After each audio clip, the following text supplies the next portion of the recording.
Toda au pair passa por perrengues. Sejam eles perrengues ligados à cultura, à adaptação ao novo país, à língua, enfim, existem vários motivos. Nesse vídeo eu vou falar pra vocês 5 perrengues que eu passei durante a minha vida como au pair nos Estados Unidos. Vamos lá?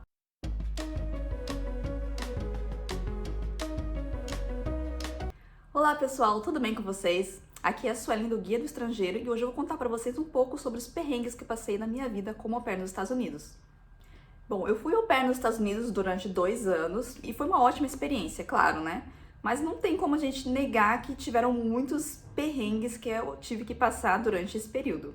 Quando eu fui au pair nos Estados Unidos, eu estava saindo de casa pela primeira vez, então eu estava descobrindo o mundo lá fora, indo para os Estados Unidos. Então imagina quantas coisas não aconteceram durante esse período de aprendizagem. E se você ainda não viu, eu vou deixar aqui o vídeo sobre como foi o meu processo como au pair nos Estados Unidos. Então vamos aos perrengues. Perrengue número 1. Subir com o carro da host numa montanha.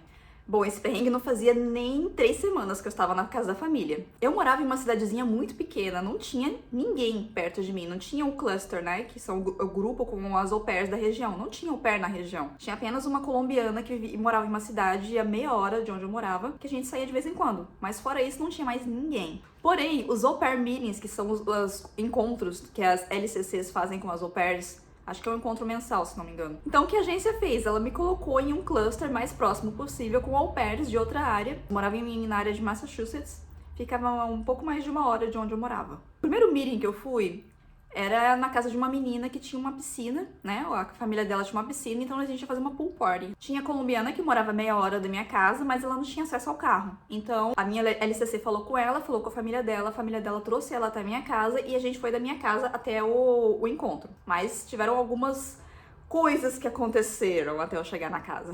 Bom, durante o caminho foi tudo certo, né? Você passa pelas highways, tá tudo certo. O problema é que nos Estados Unidos, as famílias costumam morar, as famílias de classe média alta, geralmente, costumam morar, assim, escondidas, no meio do nada. Você vê mato, e você não... Às vezes você nem percebe que tem uma casa ali. Você fica pensando, mas aonde que o GPS tá me levando, né? Porém, eu confiava no GPS, afinal era a única coisa que eu podia confiar, né? Não tinha mais outra coisa pra me basear. Naquela época, então, em 2010, que não tinha nem smartphone ainda, tinha, né, mas era muito caro, a gente não tinha acesso a essas coisas. E uma boa parte do caminho deu tudo certo. E quando faltava, acho que uns 10 minutos pra chegar na casa da menina, a gente começou a ir naquelas estradas pequenininhas, assim, no meio do mato, escondido, meio estranho. Até que chegou em um ponto que parecia que era uma subida em uma montanha. E o GPS mandava subir. O GPS mandava subir, eu parei, olhei pra colombiana, falei pra ela, tem alguma coisa errada, você não acha? Ela, tá meio estranho, né? Mas se o GPS tá falando, é porque eu acho que deve ser, né? Quem sabe, a gente nunca sabe, né? Às vezes ia subir ali e ia ter uma casa no meio. Não era uma montanha especificamente, mas era uma coisa que subia, sabe? Dava pra ver que ia pro alto. Aí eu falei pra ela, vamos subir um pouco, né? Ver até onde vai. E se tiver muito sem noção assim, eu não vou continuar subindo até o final da montanha, né? Lógico. Comecei a subir, que foi meu erro. Comecei a subir até que o caminho ficou estreito, assim. Eu falei, não é possível, tá errado. Parei, falei, vou dar a ré. Quando eu falei, vou dar a ré, eu tinha subido mais do que eu achava que eu tinha subido. E não tinha como fazer todo o caminho de ré. E aí, qual foi a minha brilhante ideia? Fiz um pouco do caminho de ré, chegou em um ponto que eu falei pra ela, vou fazer o retorno. Ela pirou da cabeça, falou, não, mas como você faz o retorno aqui? Tinha um espaço mínimo, o carro tava começando a deslizar porque tinha aqueles pedregulhos e eu fui assim mesmo, porque era isso ou nada, eu não tinha outro jeito de eu sair daquela montanha. E eu fui, consegui fazer o retorno, o carro começou a patinar ali, foram momentos de tensão, mas eu consegui. Consegui, descemos a montanha, fomos pro meeting como se nada tivesse acontecido. E até então essa história tinha ficado só entre eu e ela. Hoje eu tô compartilhando com vocês. Segundo perrengue, o GPS parou de funcionar. Bom, como eu disse, eu morava em uma cidadezinha no meio do nada, não tinham au pairs perto de mim, não tinha pessoas perto de mim ali, né? Tinham os moradores locais. E era uma cidadezinha pequena, não tinha jovens praticamente. Então tinha uma brasileira que veio comigo, que morava no Maine, ficava 1h30. 1h30 ou 2 horas, acho que 2 horas de distância, de carro, da minha casa até a casa dela. E eu falei pra minha host, né, e ela tinha me falado, né, você pode pegar o carro no final de semana e ir lá. Eu tinha os finais de semana off, então era fácil. Tomei coragem e fui uma primeira vez. A primeira vez que eu fui deu tudo certo, o GPS me mostrou o caminho, cheguei lá tranquila, de boa. A segunda vez não foi bem assim. Na segunda vez, eu não sei o que aconteceu, tava tudo certo, tava indo, tudo de boa. Até que no meio do caminho, assim, do nada, o GPS pega e dá aquela mensagem, recalculating. Eu falei, mas o que você tá recalculando, minha filha? Porque eu sou, assim, daquelas pessoas que conversam com os aparelhos eletrônicos, né? E como eu tava sozinha no carro, eu conversava muito com o GPS, né? Falava, mas tem que vir aqui, vou virar aqui daqui não sei quanto tempo. Eu batia o maior papo com o GPS. E lá, quando ele recalculou a rota, na verdade, tava me mandando fazer o retorno ali no meio da highway e voltar. Tipo, fazer todo o caminho de volta. Eu fiquei assim, mas o que tá acontecendo? Porque não é possível que eu passei todo esse tempo dirigindo no caminho, né, no sentido contrário. Não fazia o menor sentido. Porém, eu também não lembrava se eu tinha passado ou não por aquele caminho. Eu não tenho, assim, uma memória tão boa, sabe, pra ficar guardando certos pontos. E aí o que eu pensei, vou continuar reto, né, porque vai que deu uma pane aqui e no caminho ela vai recalcular o negócio e eu vou continuar no caminho certo. E não aconteceu. Eu continuei reto, assim, acho que alguns quilômetros, e ela continuava mandando eu voltar. E eu ficava olhando assim, em volta, na paisagem, né, pra ver, será que eu já passei por aqui? Acho que eu lembro, né? Eu pensava assim, acho que eu lembro dessa placa, acho que eu lembro desse restaurante. Bem que não tinha tanta coisa, né? Tinha muito mato, então não tinha muito ponto de referência também, né? Eu ficava olhando assim e pensava, eu acho que eu passei por aqui. Depois eu olhava mais um negócio assim, eu falava, nossa, mas eu acho que eu não tinha visto isso aqui. Acho que eu não vi isso aqui da outra vez que eu passei. E fiquei um tempo assim, né? Até que eu falei, vou parar, vou desligar o GPS e vou recomeçar tudo de novo. Parei, desliguei o GPS, liguei de novo, a mesma coisa, ela me mandava voltar. Eu já tava quase convencida que eu tinha que voltar, né? Não é possível uma coisa dessa. Até que continuei o caminho reto, falei, vou continuar reto, não vou escutar o GPS, vou continuar reto, continuei reto. E aí, do nada, voltou a funcionar e realmente eu estava no caminho certo, tinha que continuar reto. E foram momentos de tensão, assim, porque não tinha placa. Sabe quando você precisa de uma placa, assim, pra te avisar, pra você ter noção de onde você tá? Você não acha uma placa. Não tinha placa nenhuma, só tinha marcando a quilometragem do negócio, assim, sabe? Não tinha nada de placa, nada. Mas deu tudo certo, o GPS voltou a funcionar. Cheguei um pouco mais tarde, né, do que o previsto, mas cheguei onde eu deveria chegar. Terceiro perrengue, perdi o carro no estacionamento. Bom, você já deve ter notado, né, que tem muitos perrengues com o carro, né? Porque onde eu morava, tudo que eu tinha que fazer, eu tinha que usar o carro. Então, tem muita coisa que aconteceu relacionada com o carro. E esse dia, assim, foi um perrengue, mas foi uma coisa tão estúpida que até hoje eu não entendi direito o que aconteceu. Não sei, acho que meu cérebro deu um tilt, assim, naquele dia, sabe? Era véspera de Natal, eu já tinha arrumado todos os presentes da família, tinha feito um scrapbook pra mãe com a foto dos bebês que tinham nascido, eu já tinha arrumado o presente dos pais, e eu queria comprar mais alguma lembrancinha, assim, uma coisa a mais, sabe, pra complementar o que eu já tinha feito. E aí eu tive a brilhante ideia de sair e ir lá no centro da cidade, pra ver o que eu achava, né, nas lojinhas. O centro da cidade, assim, não tinha muitas lojas, não tinha muita coisa pra comprar. Mas eu achei que podia encontrar alguma lembrancinha, alguma coisa. Eu falei, vou lá, né? Já que não tô fazendo nada, eu vou lá.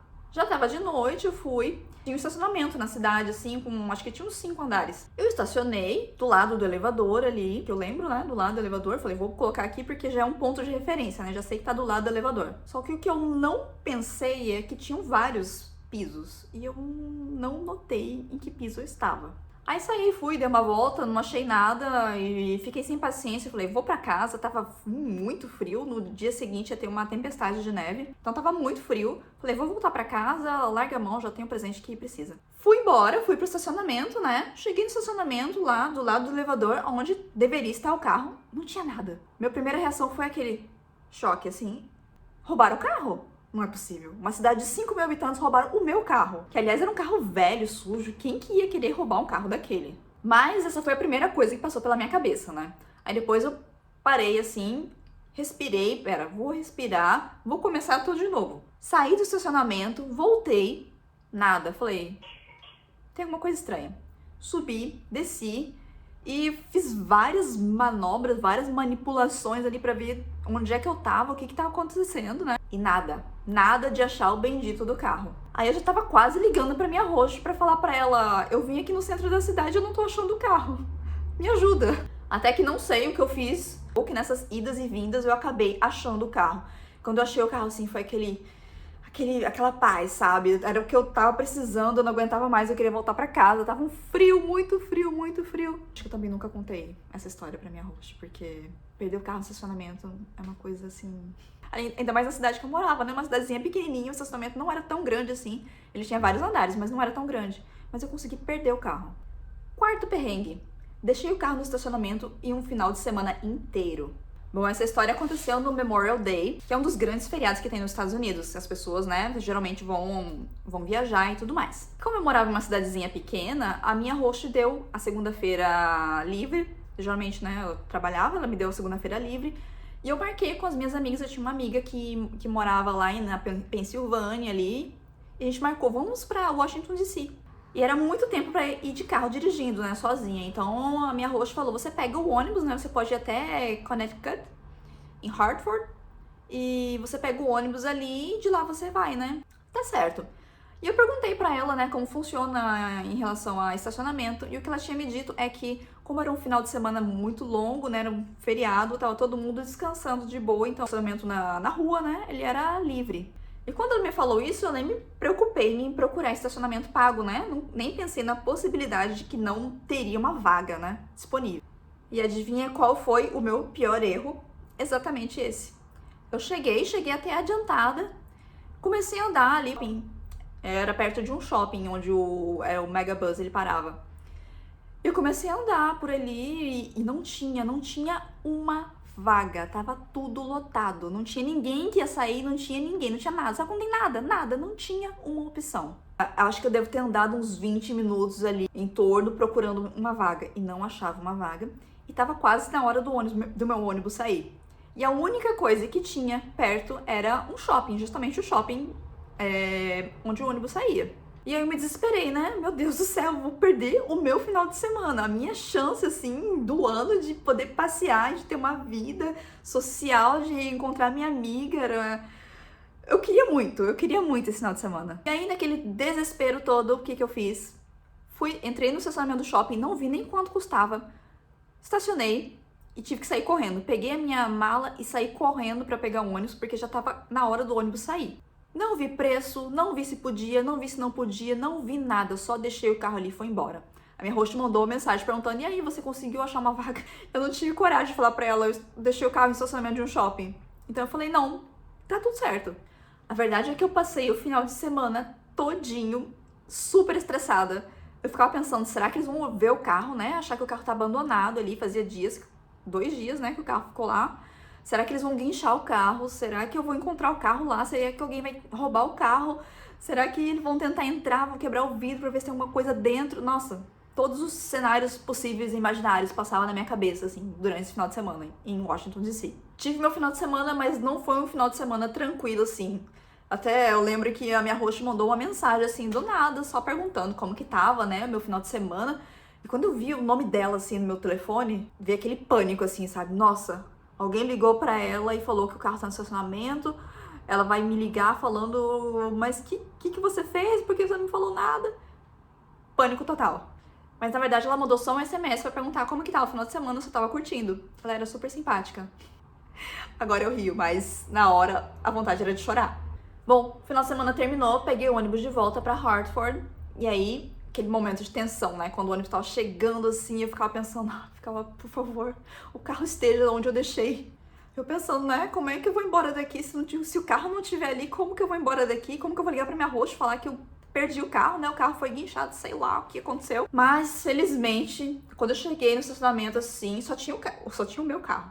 Quando eu cheguei no estacionamento, vi o carro assim, sabe? Ver aquele aquela musiquinha na minha cabeça, assim, aquele alívio. Eu entrei no carro, só que o alívio não tava muito... Ainda não tava com aquele alívio, né? Porque eu não sabia quanto que ia custar essa brincadeira toda. Aí eu passei lá, né, onde você paga. Naquela época não tinha essas cancelas automáticas ainda, tá? Era 2011. Em 2011 não tinha essas coisas ainda, tá, gente? Aí eu passei, né, dei o ticket pra moça. A moça olhou, assim, contabilizou. Ela olhou pra minha cara, assim... Quanto tempo você deixou o carro aí? Eu falei, foram 2 dias. Ela olhou pra minha cara assim, meio que, você tá ficando doida?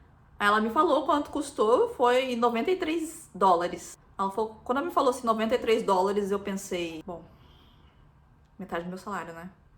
Mas eu recuperei o carro, era tudo que eu tava pensando naquela hora. Eu tô com o carro aqui, o carro tá nas minhas mãos, ele tá funcionando, tá tudo certo. Dei os meus $93, assim, tranquila, feliz, sorrindo. Então fica a dica, pesquisem antes de sair de casa. Quinto perrengue. Gastei o dobro do tempo pra chegar no lugar por causa do rio que subiu. Esse foi outro perrengue que eu passei com a colombiana. Durante o ano como au pair, você tem que fazer uns créditos, né? Você tem que estudar algum curso. Tem um tanto de horas, que eu não lembro agora, mas tem um tanto de horas que você tem que cumprir durante o seu ano. E eu só tinha feito o meu curso de inglês, né? Inglês como segunda língua. E ele não dava todos os créditos. Então eu tinha que fazer mais outro curso para poder conseguir todos os créditos. E aí tinha uma espécie de acampamento, assim, de final de semana para au pairs, que eles dão algumas workshops, é uma enrolação, assim, pra falar a verdade, sabe? Uns assuntos bestas, assim, que não fazem nenhum sentido. Tenta fazer um sentido, mas que não agrega nada pra sua vida. Mas que no final você tem um diploma com os... Acho que eram 3 créditos, 3 ou 4 créditos, não lembro quanto que eles davam mais. E acaba sendo mais pra passear, assim, sabe? Era um lugar... Era em Nova York, em Silver Bay, em Nova York. Era num lugar, assim, no meio do nada, no meio do mato. Era bem grande, assim. Tinha bastante espaço, as pessoas podiam fazer... andar de barco, tinha muitas coisas. E meu ano tava acabando, eu precisava dos créditos. Essa era a minha única opção, né? Eu precisava fazer um final de semana desse. E a colombiana também precisava, então a gente se entrou em acordo, né, de ir em um final de semana. Como eu falei anteriormente, ela não tinha carro, então ela foi comigo. A gente se organizou e fomos juntas. Eu tinha olhado no mapa, sempre olhava no mapa, no Google Maps, antes de sair, porque naquela época só tinha o GPS, né? Como eu falei, não tinha smartphone, era uma coisa muito cara. Raríssimos eram os casos de au pairs que a família dava, por exemplo, um iPhone 4 naquela época. Eu doida pra ter um iPhone 4, nunca tive. Mas eram raras as au pairs que tinham, né? E eu não sou uma pessoa assim... uma pessoa muito precavida, sabe? Eu acabo indo na aventura. Eu nunca duvidei que o GPS não fosse funcionar ou que fosse acontecer alguma coisa. Mesmo já tendo acontecido alguma coisa, eu não pensava que ia acontecer de novo, sabe? Sabe aquela história que o raio não cai 2 vezes no mesmo lugar? Só que eu não tinha pensado em outra possibilidade que não seria realmente culpa do GPS. Eu tinha visto, né, o lugar no mapa, assim, tinha que pegar uma balsa. A gente ia atravessar o rio e tinha que pegar uma balsa pra ir pro outro lado. Aí minha host, falei com a minha host, né, ela me falou, não, você pega, já fiz isso, né, você vai até o lugar lá, você vai com o carro na balsa, você atravessa do outro lado, de boa, é super tranquilo. E quando ela me falou, eu nem me liguei que poderia ter algum problema, né, com essa balsa, né? E se não tiver a balsa, e se o rio encher, se tiver enchente, se o rio subir, e aí como é que faz? Pois foi exatamente o que aconteceu. Foi uma época que tinha muita chuva, eu até lembro que tinha chovido bastante, mas eu nem me liguei na possibilidade do rio ter subido, de ter estradas interditadas, eu não pensei nessa possibilidade. E quando a gente foi até uma parte do caminho, tava tudo certo, né? A gente até ia chegar adiantado, assim, o GPS tava mostrando. Eu tava super feliz, né? Porque a gente saiu antes de escurecer, e a ideia era chegar antes de escurecer, né? Justamente por isso que acho que a gente saiu umas 3 da tarde, se não me engano. Pra chegar lá umas 5, ter tempo, né? De descansar, depois ia ter o jantar e depois a gente ia dormir. Só que, de repente, assim, tava tudo certo na estrada, aí a gente chega num ponto, assim, que tava alagado, a estrada tava alagada. Eu vi, assim, a gente viu que tinha pouca gente, né, no caminho, mas até então a gente não desconfiou de nada. Aí quando eu chego, assim, onde o GPS tá falando que era pra ir, né, a estrada tava alagada, não tinha como passar, tava interditado. E eu dei meia volta, né, falei, vou passar por outro, vou dar meia volta aqui e o GPS vai dar um caminho alternativo pra gente, né. E realmente o GPS deu um caminho alternativo, só que o caminho alternativo dele era um caminho alternativo que mandava a gente sempre pro mesmo lugar. Mandava a gente, ele fazia uma outra rota e mandava a gente sempre para aquele mesmo lugar onde estava interditado. E aí a gente não tinha nenhum mapa, não tinha nada, só tinha o GPS. A gente teve que parar, compramos um mapa e perguntamos, né, pra pessoa, né, como que a gente faz pra chegar até a balsa. Aí ele falou pra gente que não tinha balsa, porque o rio tinha subido muito, então eles tinham parado, né, a balsa não tava funcionando. A gente tinha que pegar um caminho alternativo para dar a volta pelo rio ali, para poder chegar até onde a gente precisava. E claro que o cara ensinou, né, falou ali, deu as coordenadas e tudo, mas falou na velocidade 10 do Creu, assim, e eu já tava nervosa. Quando ele falou, deu aquelas coordenadas assim, meio que meu cérebro entendeu a primeira parte ali, o resto ignorei completamente. Eu, com a esperança que a outra, né, que tava comigo, ela ia pelo menos prestar atenção, né? E aí o que aconteceu? O inglês dela era muito ruim, ela não tinha entendido nada do que ele tinha falado. Quando eu peguei, perguntei pra ela assim, e aí, depois de fazer isso, o que tem que fazer? Ela falou, eu não entendi o que ele falou. E agora? Aí eu liguei pra minha host, eu falei, né, da situação, o que eu faço, me ajuda. E ela foi procurar e tentou me guiar ali e me falou um pouco, né, faz isso, faz isso. Eu tava muito nervosa, então eu não tava entendendo muita coisa, né, do que tinha que fazer. Só sei que por sorte, não sei, eu acabei conseguindo fazer um caminho que acabou chegando onde a gente deveria chegar. Levou o dobro do tempo, a gente deveria... era em 2 horas, 1h30, 2 horas que era pra gente chegar, a gente chegou com 4 horas. Quando a gente voltou, eles falaram do caminho, né, porque a balsa ainda não tava funcionando, eles mostraram pra gente o caminho, e era super fácil de chegar. Se eu tivesse visto o caminho antes, né, um caminho alternativo, caso a balsa não funcionasse, se eu tivesse procurado isso antes de sair de casa, teria sido infinitamente mais fácil. Se você gostou desse vídeo, não se esqueça de deixar aqui a sua curtida, o seu comentário, e também se inscreva no nosso canal. Você já passou por algum perrengue? Deixa aqui nos comentários pra gente discutir um pouco. E agora que já passaram tantos anos assim, o que eu teria feito de diferente naquela época? Bom, acho que justamente o que eu teria feito de diferente era pesquisar mais a fundo antes de sair de casa, né? Por exemplo, a parte do estacionamento. E se não tiver estacionamento da rua, né? Onde é que eu posso estacionar? Onde que tem um estacionamento pago que eu posso deixar o carro? Que não seja o estacionamento do shopping que vai me cobrar os olhos da cara. Se o GPS parar de funcionar, se acabar a bateria, se der um problema, como é que eu volto pra casa, né? Então essa era uma questão que eu deveria ter me perguntado, assim, antes de sair de casa todas as vezes, e que eu não dava a mínima. Eu ia na cara e na coragem. Então eu deveria ter comprado, né, um mapa naquela época, que a gente usava um mapa, ter comprado um mapa, sair de casa mais informada, mais precavida. Então é isso, espero que vocês tenham gostado. Eu vou ficando por aqui. Um grande abraço e até a próxima!